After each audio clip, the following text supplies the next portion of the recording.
Bom dia a todos. Iniciamos nesse momento mais uma reunião doutrinária pública, ainda nos utilizando da tecnologia virtual para conseguir chegar até os corações de todos vocês. Em nome do Centro Espírita Dr. Bezerra de Menezes, damos então as boas-vindas a todos vocês que neste momento compartilham conosco este momento de aprendizado, de aprimoramento e de iluminação. Antes de darmos início às nossas atividades, gostaria de registrar aqui um fato significativo. Amanhã, segunda-feira, dia 24 de maio de 2021, a nossa casa, o Centro Espírita Dr. Bezerra de Menezes, completa 45 anos de sua fundação. Fundação realizada lá no distante 24 de maio de 1976 pelo casal Miguel de Jesus Sardano e a Dona Terezinha Santa de Jesus Sardano, aos quais nesta manhã gostaríamos de direcionar as vibrações que a espiritualidade superior a todos estão nos envolvendo, mas em especial a este casal que deu início.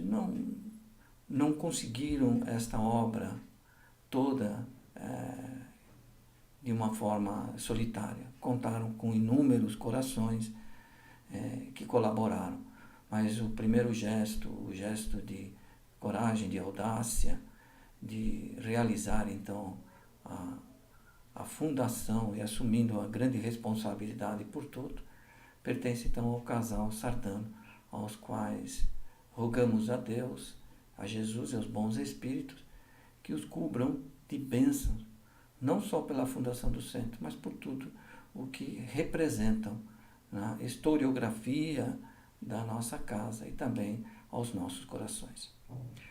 Então, feito essa observação, vamos iniciar a nossa tarefa doutrinária, mas como temos o hábito de fazer, antes realizaremos a nossa prece, buscando então conectarmos-nos à espiritualidade superior. Convidamos todos vocês a participarem em pensamento e em coração, em sentimento, com este momento de contato com a espiritualidade superior. Amigo Jesus, na certeza da Tua presença,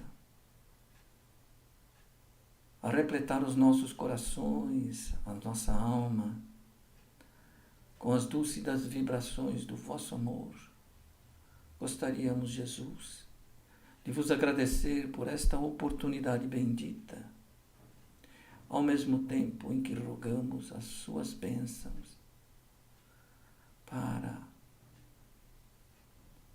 iluminar os nossos corações, para dilatar a nossa capacidade de compreensão, para que melhor e mais facilmente possamos compreender tudo quanto aqui estaremos analisando em seu nome. Abençoa-nos a todos, Jesus, em especial os nossos queridos, Senhor Miguel e Dona Terezinha, pelo gesto de amor, de carinho, de coragem, de abrir as portas desta casa a todos nós que muito temos aprendido em conjunto com eles. Muito obrigado, Jesus. Que assim seja.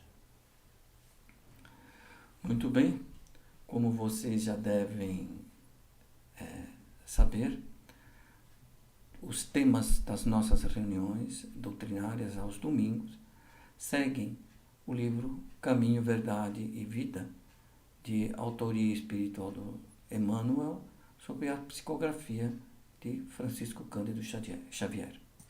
Na manhã de hoje, nós estaremos analisando o capítulo intitulado Pregações, da qual o Emmanuel tece suas considerações, as suas reflexões em torno desta passagem do Evangelho, onde Jesus se dirige aos seus discípulos que o buscam e diz a eles: vamos às aldeias vizinhas, para que eu ali também pregue, porque para isso vim. Está lá em Marcos, capítulo 1, versículo 38. Antes de mais nada, gostariam de abordar a questão dessa expressão, né? Pregação, pregações. Em português, há um duplo, até um triplo sentido em relação a essa expressão. O verbo pregar, ele tem dois sentidos. Em um dos sentidos, que ele vem do latim plicare, e que significa dobrar, fixar, fechar, prender. Mas há também em português um outro significado, que vem do latim também, predicare, que significa predicar, falar das qualidades, falar dos predicados de algo, divulgar, proclamar. E as considerações que o nosso Emmanuel faz a respeito desse tema é o seguinte: os que ensinam, com exceções louváveis, quase sempre se caracterizam por dois modos diferentes de agir. Exibem certas atitudes, exibem certos comportamentos, certas condutas, certos posicionamentos quando pregam, quando estão falando, e adotam outras atitudes, outros comportamentos quando em atividade diária, quando no dia a dia. Ora, desse comportamento, de se diferenciar entre o que fala e o que faz, tem como resultado a perturbação, uma confusão, uma desordem, uma desorientação geral. Porque aqueles que ouvem as prédicas, ouvem as pregações, se sentem igualmente à vontade para mudar o que o Emmanuel chama de a roupa do caráter. Ou seja, há uma conduta quando ouvem a pregação, a divulgação, e outra depois na vida diária. E a respeito de Jesus, ele diz assim: Jesus, no entanto, misturou, Jesus juntou, uniu, somou palavras e testemunhos vivos, quer dizer, não só as palavras, mas também as ações, os seus feitos. E isso desde a primeira manifestação do seu apostolado, lá nas bodas de Caná, né, até a cruz. Em todos os momentos ele sempre uniu a palavra à ação. E a respeito disso, vamos então, uma vez que foi abordado o nome de Jesus, gostaria de acrescentar o seguinte ao que o Emmanuel falou. Na questão 625 do Livro dos Espíritos, Kardec pergunta aos espíritos luminares: qual o ser mais perfeito que Deus ofereceu aos homens para lhes servir de modelo e guia? Ao que os espíritos superiores responderam: Jesus. Então vejam, Jesus é modelo e guia. E na definição, modelo é aquele que serve de padrão a ser imitado, a ser copiado. É aquele que atua como fonte de inspiração aos demais. E guia, que é outro atributo mencionado, é aquele que acompanha ou que dirige outras criaturas para mostrar-lhes o caminho. Então Jesus é isso, modelo e guia. Ora, Jesus age como guia quando ele nos indica o caminho que devemos seguir, e age como modelo quando ele exemplifica os seus ensinamentos pela prática. Por isso que Jesus é então apontado como nosso modelo e guia. E o nosso modelo e guia a respeito de tudo isso que o Emmanuel falou, para nós podermos concluir essa parte do pensamento de Emmanuel é o seguinte: por pregação, portanto, o mestre entendia igualmente os sacrifícios, os desafios da vida, e não somente as palavras. Então, essa é a primeira questão que colocamos de fundo, né? Pessoas que têm um padrão diferenciado, um comportamento diferenciado quando ensinam, quando falam e depois quando agem. E é exatamente essa vertente que nós vamos buscar desenvolver sobre, em cima, em complemento às palavras do nosso Emmanuel. Mas de que pregações que nós podemos falar? Ora, como espírita, nós iremos falar exatamente sobre o Espiritismo, das nossas pregações sobre o Espiritismo, mas não somente daqueles que sobem à tribuna para falar, mas de todos nós que somos espíritas. Todos nós devemos e podemos ser os pregadores, os divulgadores do Espiritismo. E por isso gostaria de abordar agora no seguinte viés. Vamos falar sobre a divulgação do Espiritismo, onde todos nós somos convidados a fazê-lo, mesmo que não de forma assim oficial, mas sim através da nossa atuação na sociedade onde estamos atuando. Há uma frase nos meios espíritas que diz assim, que a maior caridade que podemos fazer pelo Espiritismo é a sua divulgação. Não é uma frase completa, é uma frase que, da forma como ela é apresentada, não corresponde rigorosamente ao seu intuito inicial. Ela foi proferida pelo Emmanuel, porque da forma que ela está sendo colocada e muitas vezes divulgada, dá a impressão de que bastaria nós fazermos assim, aproveitarmos esse outdoor e colocarmos lá, por exemplo, essa divulgação, né? Fazendo então proselitismo, fazendo então uma campanha, uma divulgação para chegar ao conhecimento das pessoas, né? Não perca seu tempo procurando, garanta já o seu futuro, né? Vem para o Espiritismo você também. E podíamos arrematar numa campanha de marketing, colocando lá, olha, não cobramos dízimo, né? Mostrando claramente que, chamando, despertando a atenção das pessoas. Mas não é isso. Não é isso que é o objetivo daquela frase, nem é isso que nós devemos buscar como espíritas, porque o máximo que nós conseguiríamos ao agirmos desta forma seria aumentar o número de seguidores do Espiritismo, mas o objetivo não é aumentar o número de seguidores, mas sim buscar o nosso aperfeiçoamento individual, independente de campanhas publicitárias, né?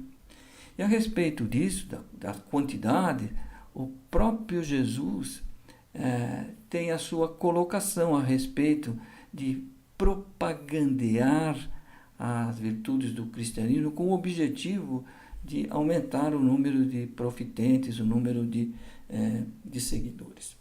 Ele é reportado pelo Humberto de Campos em o livro Boa Nova.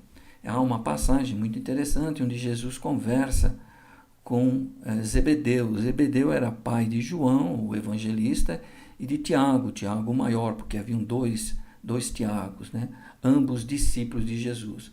Então, o velho pescador, o Zebedeu, dando expansão, extravasando o entusiasmo que lhe enchia o coração, disse feliz, após ouvir tudo que Jesus lhe dissera sobre a sua missão: ó Senhor, trabalharemos convosco, pregaremos o vosso evangelho, aumentaremos o número dos vossos seguidores. Ao que Jesus contrapôs a Zebedeu: ouve, Zebedeu, Nossa causa não é a do número, a nossa causa não é a quantidade de seguidores, mas a da verdade e a do bem. É certo que ela será um dia a causa do mundo inteiro, mas até lá precisamos esmagar a serpente do mal sob os nossos próprios pés. Essa é a questão fundamental, né? Nas nossas propagações, nas nossas pregações, na nossa divulgação a respeito do Espiritismo, o nosso foco, que não seja o nosso foco, fazê-lo para aumentar o número de seguidores. Bom, se não é então para aumentar o número de seguidores, como é que os espíritas podem colaborar com a divulgação do Espiritismo? E aí é que vamos substanciar aquela frase, que é colocada somente um trecho dela. Está nesse livro, Estude e Viva. E Emmanuel diz: lembra-te dos quase loucos de sofrimento e trabalha para que a doutrina espírita lhes estenda socorro oportuno. Para isso, estudemos Allan Kardec ao clarão da mensagem de Jesus Cristo. E seja no exemplo, na atitude, na ação, na palavra. Recordemos que o Espiritismo nos solicita uma espécie permanente de caridade, a caridade da sua própria divulgação. Está lá em o Emmanuel, no capítulo 40, socorro oportuno. Então já começamos a delinear o nosso objetivo é exemplificar para melhor divulgar a doutrina espírita, para melhor pregarmos a doutrina espírita. Então, qual é a melhor alternativa? Podemos perguntar. Divulguemos o Espiritismo, sim, mas não somente com palavras, mas principalmente pelas nossas ações e exemplos. E a respeito disso, gostaria de deixar essa frase aqui de Aristóteles. Não possuímos virtudes antes de as colocar em prática. A partir dessa frase, então, vamos fazer a abordagem de como fazer a pregação do Espiritismo. E eu vou recorrer a uma história muito bela envolvendo Francisco de Assis e um encontro marcante que ele teve com um leproso. A história ocorre de forma resumida da seguinte maneira. Observando as enormes desigualdades sociais, o jovem, então, com 21 anos, Giovanni di Pietro di Bernardone, é o nosso Francisco, sente-se dividido entre as estruturas psicológicas e sociais às quais ele fora formado e o impulso de amparar os sofredores. E, dividido com essas questões fundamentais, um dia ele expôs as suas incertezas, as suas angústias a Jesus, por intermédio de uma fervorosa oração, ao qual ele ouviu no âmago do seu ser a seguinte resposta: se quiseres conhecer a minha vontade, deverás desprezar tudo o que amaste e desejaste possuir. Agindo assim, as coisas que antes te pareciam agradáveis e doces serão para ti insuportáveis e amargas, e ao mesmo tempo as que te causavam horror poderás obter uma grande doçura e uma suavidade imensa. Foram então as palavras em resposta à sua prece a Jesus. Mas a sua angústia prosseguia e, pressionado pelo pai, Giovanni resolve então tornar-se um cavaleiro, que era a maior honraria para uma família, era ter um cavaleiro. Lembrando que a família dele era uma família muito rica, mas não era nobre. Então, a partir do momento que ele se tornasse um cavaleiro, então juntaria aos de Bernardone não só a fortuna, como também um título de nobreza. Mas ele, por não ser de sangue nobre, para que ele chegasse um dia ao grau de cavaleiro, ele teria que começar como escudeiro de um nobre. E o pai dele acertou então os detalhes, e lá foi então Giovanni para a sua viagem, para a sua missão de se tornar um escudeiro de um nobre, para mais tarde se tornar então um cavaleiro. Mas durante o percurso que ele fazia de Assis até a cidade onde ele ficaria, ele encontra com um leproso. E embora tivesse muito horror dos leprosos, ele se lembrou das palavras que lhe surgiram durante a oração, desceu do cavalo e ofereceu ao leproso uma moeda de prata, beijando-lhe em seguida as mãos, num gesto de muita coragem. Giovanni, naquele momento, desiste de seguir viagem e retorna a Assis. Desaparecia, naquele momento, Giovanni o cavaleiro, e nascia, então, Francisco. E, novamente, recorro a Aristóteles, que vem nos dizer: nós nos transformamos naquilo que praticamos com frequência. A perfeição não é um ato isolado, é um hábito. Poucos dias depois desse encontro com o leproso, levando consigo muito dinheiro, Francisco dirigiu-se ao leprosário de Assis e, reunindo todos os leprosos, deu a cada um uma moeda de prata, beijando-lhes em seguida a mão. Ao se afastar, o que lhe parecia antes amargo, confraternizar com um leproso, transformara-se em doçura, conforme havia lhe sido dito por Jesus na sua oração.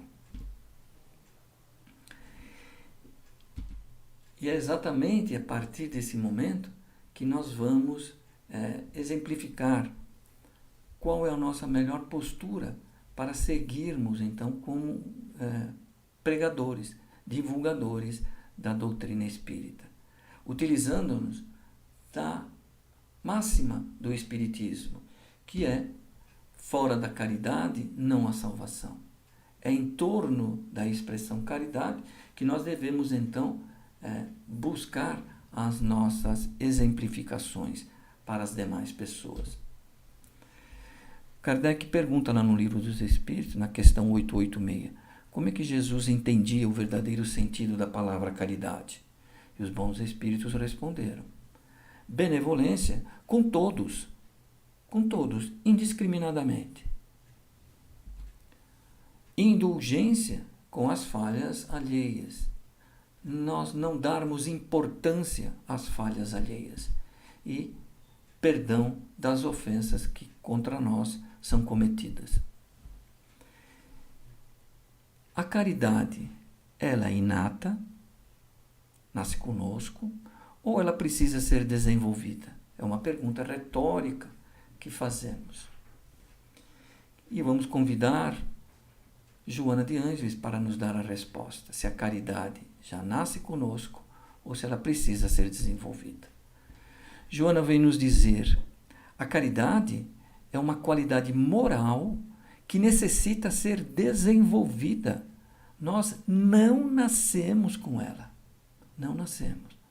É um aprimoramento que nós vamos adquirindo. A caridade deve ser construída pelo esforço pessoal, porque é uma qualidade moral que nós devemos desenvolver, então nós temos que empregar o nosso esforço pessoal no sentido de desenvolvê-la. A caridade se fortalece com o sacrifício de quem se dedica a praticá-la. É o que fez o jovem Giovanni, mais tarde Francisco. Ele, então, se sacrificou, superou, desafiou as suas angústias, os seus medos, né? Saiu da zona de conforto dele e foi buscar, então, exatamente aquele passo que fez com que ele iniciasse o desenvolvimento da caridade. A caridade mais se agiganta, mais se avoluma, mais cresce.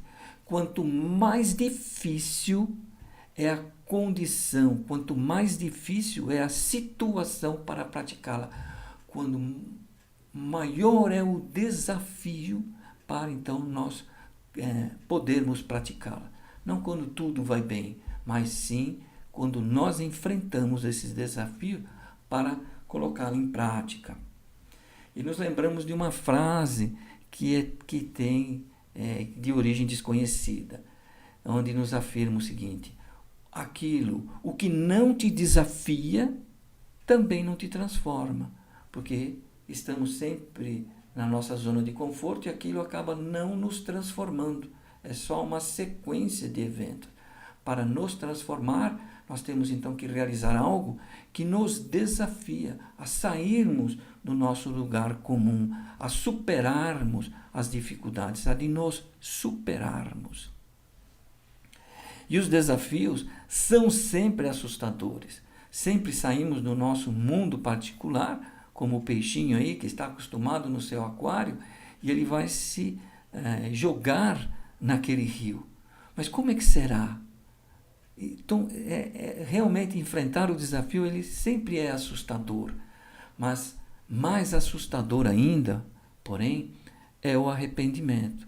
O arrependimento mais tarde de não tê-lo colocado. Imaginem vocês trazendo para a nossa comemoração de 45 anos, né? Mas como foi desafiador para o casal que iniciou a fundação, né? que fundou o nosso centro. Não era uma coisa simples, era uma coisa que eles exigia muito deles sair da zona de conforto deles, frequentarem outras casas espíritas. Eles teriam que criar a sua própria casa para abrigar os corações que ali chegasse.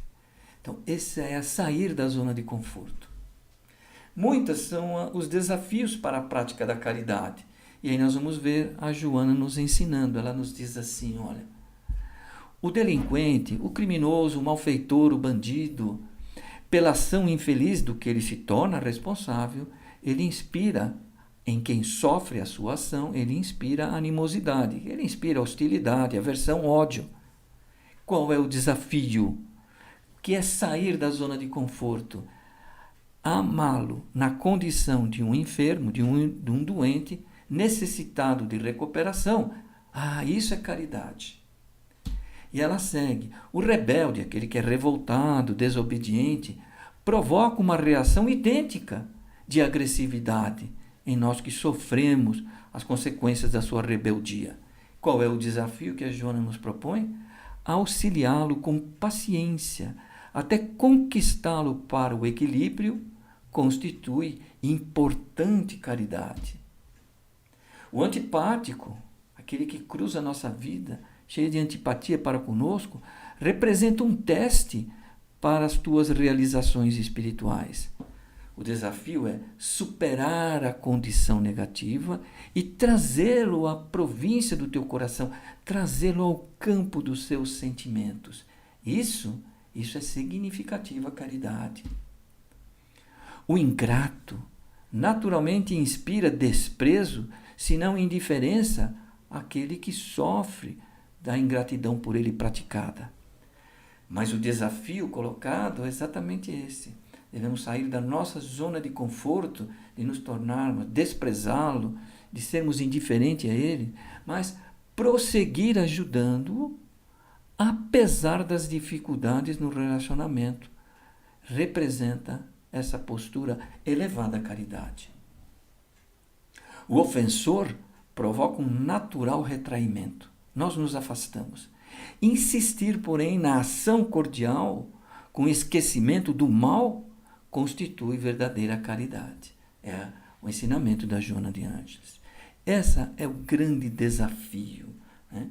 Esse é o desafio que nós estamos nos propondo, exatamente de levar a prática da caridade, não somente aquela de fazer a doação, é importante, de estender a mão a um coração amigo, mas também praticar a caridade com aqueles que exatamente nos convidam a não fazê-lo.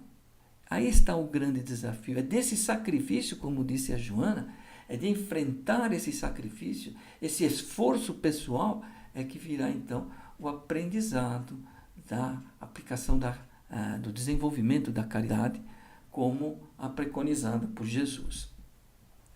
E o que é a caridade na prática? Trazendo para os nossos dias cheios de ódio, de aflições e de angústia. Nos dias atuais, o que seria a caridade na prática? Então nós vamos buscar uma passagem do livro O Evangelho segundo o Espiritismo, onde o Espírito Elisabeth de França nos estimula. Deus permite que os criminosos estejam entre vocês para lhes servirem de ensinamento. Ora, podemos perguntar, que eles têm a nos ensinar. Mas quem são esses criminosos? Não são só aqueles que roubam, que assaltam e que matam. Criminosos, eu tomo a liberdade de sugerir para que ampliemos a nossa forma de ver um criminoso. Criminosos também são os que matam as esperanças, aqueles que roubam a paz, aqueles que furtam a gratidão, aqueles que usam a arma da ofensa, aqueles que corrompem os sonhos. Tudo isso nós devemos trazer à conta de criminosos. Porque quando nós falamos em criminosos, imaginamos esses grandes assassinos, esses grandes corruptores e corruptos, a impressão que tem é que eles estão muito distantes do nosso comportamento. Mas o convite é para nós nos imaginarmos nessa, não só para os grandes criminosos, mas também para aqueles que podem estar, muitas vezes, ao nosso lado. Então, ele diz que o objetivo, Deus permite que os criminosos estejam entre vocês para que vocês aprendam alguma coisa com eles. Mas o que, afinal de contas, o que é que os criminosos têm a nos ensinar? Eles são oportunidades divinas, oportunidades colocadas por Deus para que possamos praticar a caridade conforme é entendida por Jesus. Benevolência com todos, indulgência com as falhas alheias e perdão das ofensas cometidas. É exatamente isso.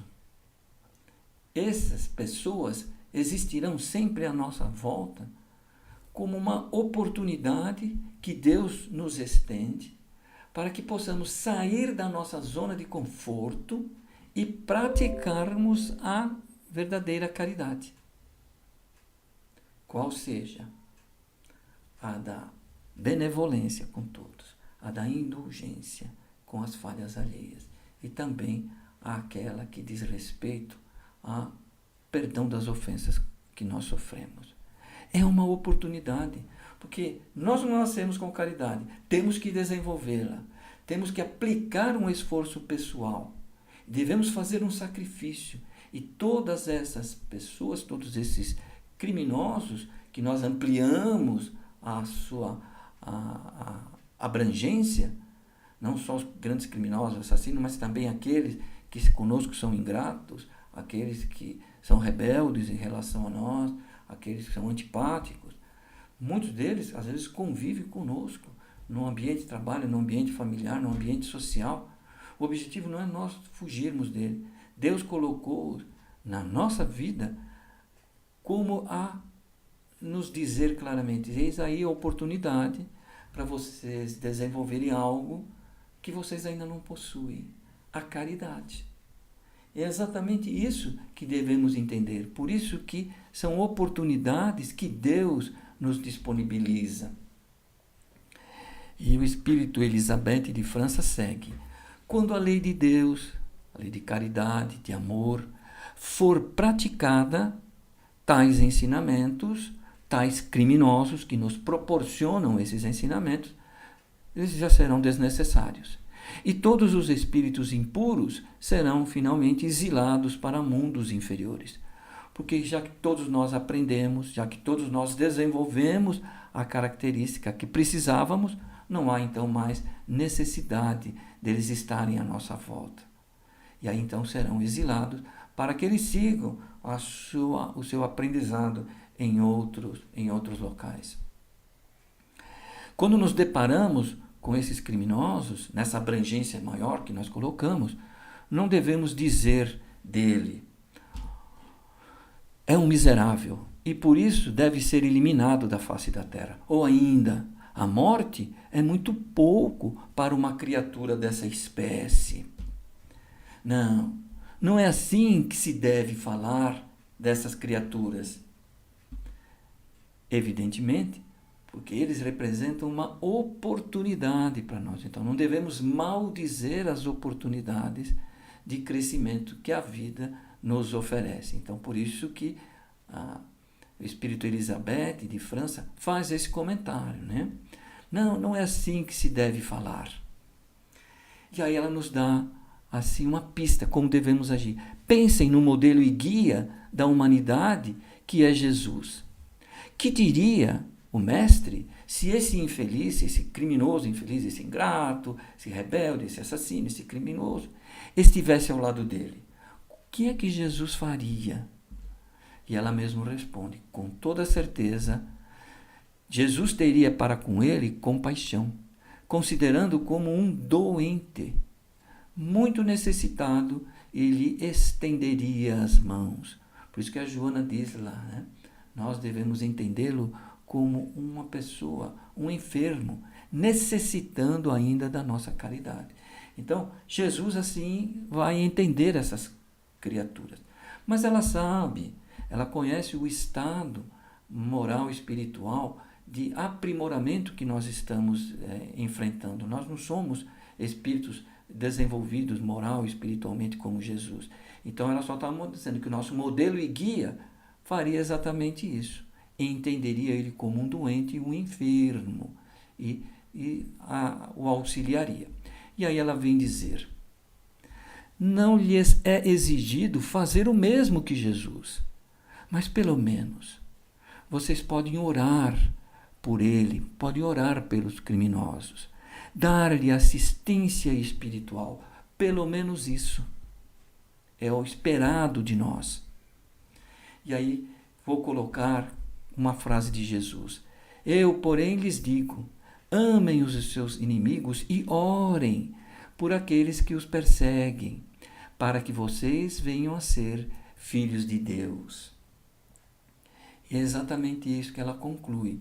Deve-se a esses espíritos o socorro de suas preces. Eis a verdadeira caridade. Elizabeth de França, no capítulo 11, amar o próximo como a si mesmo, né? O item 14, caridade para com os criminosos. Então, esse foi o convite formulado por Jesus, de amar o próximo, que a Joana vem nos dizer, em que nós tomamos a liberdade de ampliar o conceito de criminoso, não só para aquele que faz alguma maldade muito grande, mas para aquele também que é ingrato, rebelde. Então, é nesse sentido que nós devemos fazer. Mas, e o que acontece quando nós odiamos os inimigos? Adianta? Resolve odiar os políticos, os corruptos? Adianta isso daí? Qual é a repercussão que isso pode ter? Nós vimos que devemos amar os inimigos, porque aí nós estaremos praticando a caridade. Mas se nós não conseguimos amar os inimigos, poderemos pelo menos não odiá-los. E vamos ver o resultado do que será odiar os inimigos. Neste livro, Entre os Dois Mundos, Manuel Filomeno nos traz o que acontece quando nós dedicamos a essas criaturas o ódio. Ele faz a pergunta assim para o mentor: por que esses carrascos da humanidade têm a vida física prolongada, como tem ocorrido com ditadores perversos e governos arbitrários?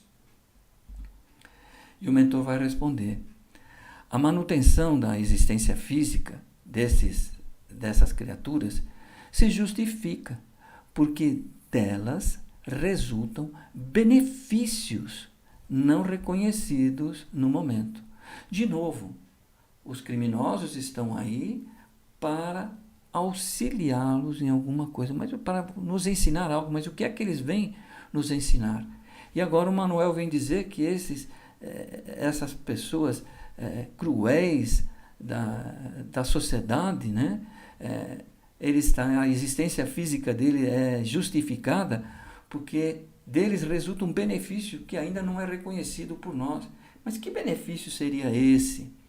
E ele vai responder: muitos desses desalmados que vêm repetindo os abusos através dos tempos são trazidos à Terra para terem nova oportunidade de amar e servir, reabilitando-se dos crimes que praticaram no passado. Ninguém vem aqui para errar, todos vêm com uma proposta, um compromisso de se aperfeiçoar.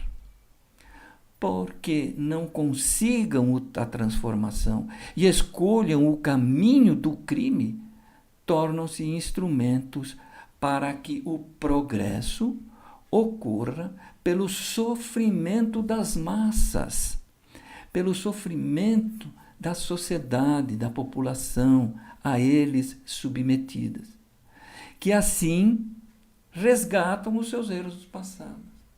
Aí está o benefício ainda não identificado, os benefícios ainda não reconhecidos. Essas criaturas que tratam, às vezes, os demais com muita crueldade, né? Eles, se não conseguem modificar-se, a sua ação representa para as massas um grande sofrimento, mas que vem colaborar com as massas para resgatar os seus erros do passado. E ele segue, ele diz assim, olha, o ódio que eles geram, né? O ódio que eles geram em nós é absorvido e assimilado por eles, tornando-os piores no comportamento e mais vigorosos, mais fortes ainda nas atividades insanas. Mas ele arremata, mas não escapam do inevitável retorno. Daí, nós não devemos, então, odiar estas criaturas que tanta revolta, tanta angústia, tantas aflições provocam em todos nós. Seja pelos atos de loucura, de insanidade, crueldade, de corrupção. Eles estão aí para nos permitir desenvolver qualidades que nós ainda não temos. Isso no caso de provas. Ou no caso de expiação, nós repararmos o que fizemos no passado. Exatamente essa é a proposta. Então nós não devemos nunca odiá-los. Não devemos desejar a ele que aconteça algo, que eles sejam levados embora, que um avião leve todos eles e caia. Esse não é o caminho, pelo menos a proposta espírita, a proposta que Jesus tem para conosco. E é por isso que nós devemos nos espelhar nisso e agir dessa forma. Estaremos exemplificando e com isso divulgando realmente o Espiritismo. Intenção sem ação é ilusão. Não podemos nos esquecer disso.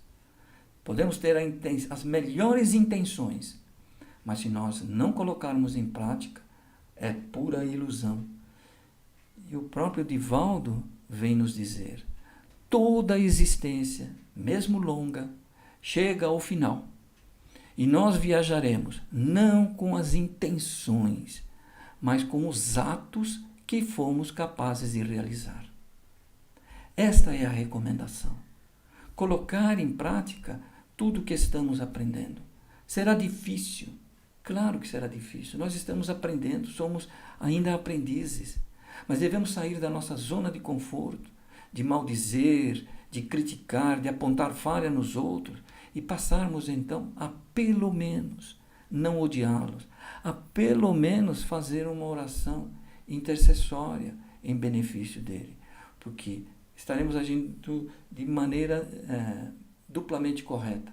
Primeiro, estaremos desenvolvendo a qualidade moral da caridade em nós, e a não envolvê-los em ódio, isso acabará de alguma forma enfraquecendo essas suas posturas. Mas se eles também não enfraquecerem e seguirem no da forma equivocada, aí passa a ser um problema exclusivamente deles.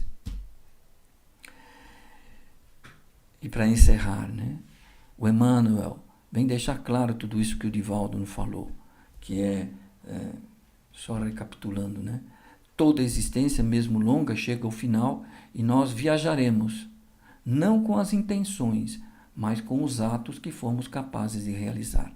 E ele vem concluir: é necessário cessar, interromper, parar a época do verbalismo, do palavrório vazio. Há muitos séculos, a humanidade tem vivido uma época de pura predicação, de pura pregação, de discurso, de falatório, sem exemplos. O que temos visto em todos os tempos? Tribunas, púlpitos, livros,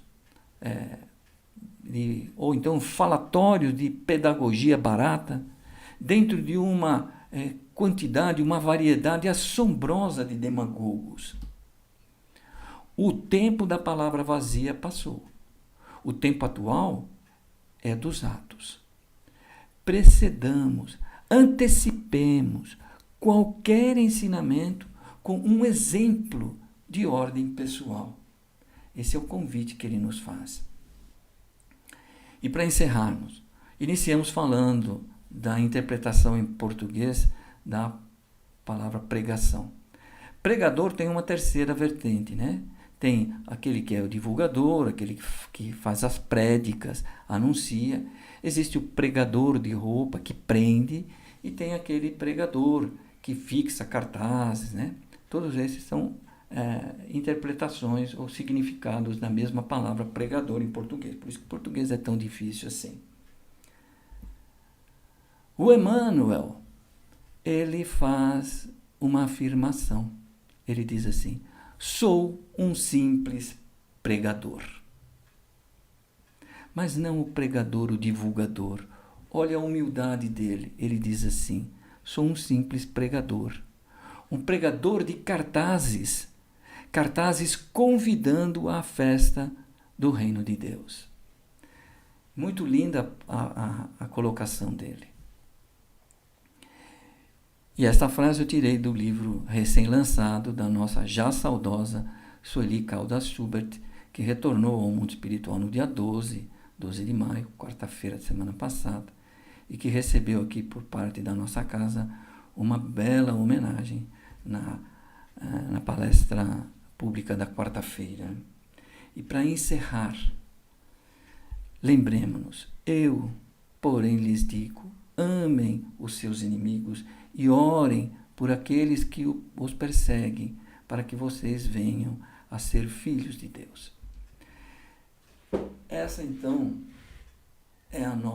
são as nossas reflexões em torno das colocações do querido Emmanuel em torno das palavras pregações.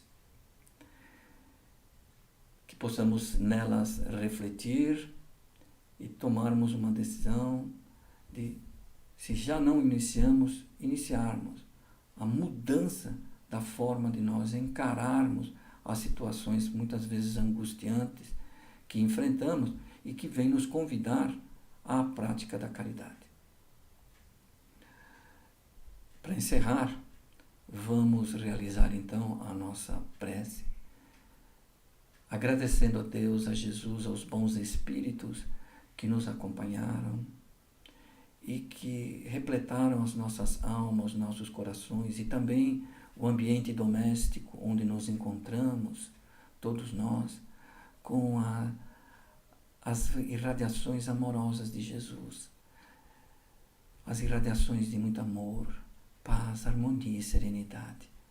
Abençoa todos nós, Jesus, que possamos nos esforçarmos para colocar em prática o verdadeiro sentido da palavra caridade, como o Senhor a entendeu. Muito obrigado, Jesus. Abençoe-nos a todos. Que assim seja. Então, um bom dia a todos, novamente, né? Que Deus nos abençoe, que a nossa semana seja repleta de paz, harmonia, serenidade, que saibamos aproveitar as oportunidades de desenvolver as qualidades que ainda nos faltam. Que Deus nos abençoe a todos. Bom domingo.